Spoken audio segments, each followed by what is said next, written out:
தெரியாத பரிச்சயம் இல்லாத ஆப்கள் எல்லாம் வந்து ஃபர்ஸ்ட் போன்ல இருந்து டெலீட் பண்ணிருங்க. அதுதான் வந்து இந்த 2026ல உங்களை சேஃபாவும் வச்சிருக்கோம்.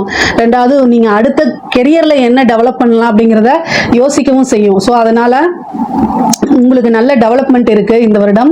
உங்களுடைய வாழ்க்கையுடைய வளர்ச்சிக்கு என்னென்ன விஷயங்கள் செய்யணுங்கிறத பிளான் பண்ணீங்கன்னா தொட்டது எல்லாமே வெற்றி. ஆடை ஆபரண சேர்க்கை இருக்கு. 4ஆம் இடத்துல 2026 ஜூன்ல வந்து குரு பயிற்சி ஆயிடுவாரு. 4ஆம் இடத்துக்கு வராரு. வீடு கட்டக்கூடிய யோகம், வாகனம் வாங்கக்கூடிய அமைப்புகள்லாம் இருக்கு. பொதுவாகவே மேச ராசிக்கு வந்து வீடு வாங்கணும்னு நினைச்சிட்டு இருந்தீங்க அப்படின்னா ஆஃப்டர் ஜூனுக்கு அப்புறம் உங்களுக்கு அந்த அமைப்புகள் இருக்கு. அதே மாதிரி பூர்வீக சொத்துக்கள், தந்தை வழி சொத்துக்கள் வரதுக்கு உண்டான அமைப்புகள் இருக்கு. ஒரு சிலருக்கு திடீர்னு வந்து பாத்தீங்கன்னா அந்த உயில் சொத்துக்கள் இருந்த கேஸ் எல்லாம் உங்களுக்கு சாதகமா மாறுது, அந்த அமைப்பு இருக்கு. திடீர்னு பினாமி ஆகிறதுக்கு வாய்ப்பு இருக்கு.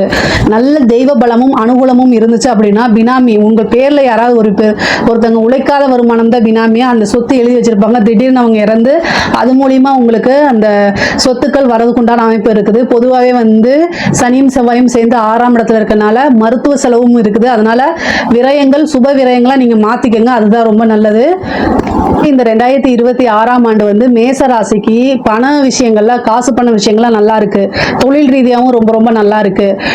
நிறுத்தி நிதானமா ஒவ்வொரு செயலையும் முடிவெடுக்கும் போது உங்களுக்கு மனக்குழப்பமாக இருந்துச்சு அப்படின்னா உங்களுடைய வெல்விஷர் அவங்க கிட்ட கேட்டு எடுத்துட்டீங்கனாலே போதுமானது. மீதி எந்த வித பிரச்சனையும் உங்களுக்கு இல்லை. வாழ்க்கை வந்து ரொம்ப வெற்றிகரமாகவும் சக்சஸாகவும் தான் அமையும். அனைவருக்கும் ஆங்கில புத்தாண்டு நல்வாழ்த்துக்கள்.